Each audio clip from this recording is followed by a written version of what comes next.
तो नमस्कार दोस्तों, मैं हूं आर्टिकल जितेंद्र। आज के वीडियो में बताने वाला हूं कि पति और पत्नी के अंदर आजकल सहन शक्ति है जो बिल्कुल भी नहीं रही है। अगर कोई छोटा विवाद भी हो गया, अगर छोटी नोकझोंक भी हो गई दोनों के बीच में, तो चलो कोर्ट में देखेंगे। कोर्ट में चलो, कोर्ट में घसीटूंगा या फिर कोर्ट में घसीटूंगी। ये बात दोनों के बीच में चलती रहती है। एक ईगो सा हो जाता है दोनों के बीच में, एक होड़ सी मच जाती है कि मामला कोर्ट में ही चला जाता है। जो मामला घर पे ही शांत हो सकता था, दोनों का परिवार है वापिस आगे बढ़ सकता था और यहाँ पे दोनों हेल्थ लाइफ को आगे बढ़ा सकते थे। पर यहाँ पे जब दोनों की होड़ मची तो होड़ के कारण, छोटी सी नोकझोंक के कारण ही मामला है जो कोर्ट तक पहुंच गया है। यहाँ पे ऐसा ही मामला माननीय सुप्रीम कोर्ट के पास में जाता है। पति पत्नी के बीच में कोई छोटा विवाद था और यहाँ पे पत्नी ने क्या किया कि उस ईगो की वजह से अपने मायके वालों के साथ से और पति के ऊपर क्या किया, 498A का केस कर दिया। और ऐसा ही आजकल हो रहा है। आईपीसी 498 है, पत्नियों की हेल्प के लिए बनाई गई थी। यानी कि जो पीड़ित पत्नियां हैं जिनके साथ में रियल में उनके ससुराल वाले गलत करते हैं, उनका हरासमेंट करते हैं, डोरी को लेके उनको परेशान करते हैं, यानी कि मारते हैं, पीटते हैं, घर से बाहर निकाल देते हैं, तो उनकी हेल्प के लिए आईपीसी 498 का गठन किया गया कि उनकी हेल्प के लिए ये 498 होना चाहिए। पर आजकल इसका उपयोग की बजाय मिसयूज ज्यादा हो रहा है, यानी कि दुरुपयोग ज्यादा हो रहा है। और ऐसा इस मामले के अंदर हुआ। ऐसा एक छोटा सा मामला था जो पहुंच गया माननीय सुप्रीम कोर्ट तक। एक छोटा सा मामला ही माननीय सुप्रीम कोर्ट तक पहुंच गया, जिस मामले का निस्तारण एक परिवार के अंदर ही आपसी सहमति से ही हो सकता था। और यहाँ पे स्टोरी भी एक ऐसी थी जो नॉर्मल थी। एक छोटा सा विवाद था जिसको 498 का रूप दे दिया गया, जबकि उसमें एक्चुअल घटना 498 की थी ही नहीं।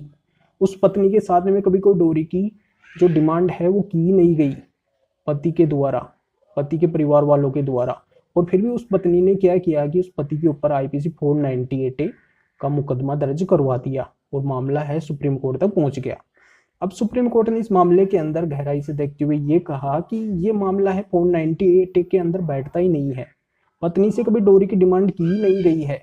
यहाँ पे छोटी मोटी डिस्प्यूट हुई है हस्बैंड वाइफ के बीच में और पत्नी ने है मामले को सुप्रीम कोर्ट तक पहुंचा दिया है। यहाँ पे ऐसा अगर कोई मामला है, छोटी मोटी नोकझोंक है, आपसी अगर कोई छोटा विवाद है, 498 के मतलब को समझो। आपकी 498 का असली मतलब क्या है, इसका उपयोग कब किया जा सकता है। यहाँ पे हर किसी मामले में 498 का उपयोग किया जाना ठीक नहीं है, ठीक नहीं है। यहाँ पे जो पत्नी है उसको भी फटकार लगाई गई माननीय सुप्रीम कोर्ट के द्वारा और 498 की परिभाषा बताई गई है। जिस पत्नी के साथ में रियल में 498 जैसी घटना होती है उसको प्रताड़ित किया जाता है, ससुराल वालों के द्वारा परेशान किया जाता है, मारा जाता है, पीटा जाता है, डोरी को लेके आए दिन उसको इस तरीके से हरासमेंट झेलना पड़ता है, तो उस पत्नी के द्वारा ही 498 का यूज किया जाना चाहिए। यहाँ पे ऐसा नहीं है कि हर कोई पत्नी ही छोटे से वाद के अंदर ही 498 का यूज कर रही है, तो यहाँ पे वो मिसयूज कर रही है। 498 की घटना उसके साथ में जब हुई नहीं है तो उसको 498 का यूज नहीं करना चाहिए। तो ये बात इस जजमेंट के अंदर कही गई है।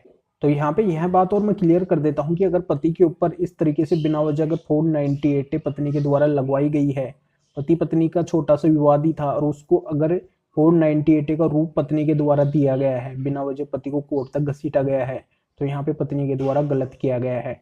तो यहाँ पे पति इस जजमेंट का उपयोग करके अपने ऊपर लगे 498 केस को खारिज भी करवा सकता है।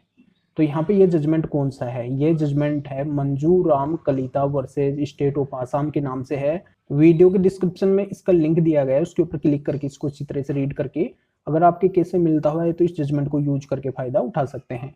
तो फिर आगे मिलेंगे आपसे नई वीडियो नए टॉपिक के साथ में। आप सभी का बहुत बहुत धन्यवाद।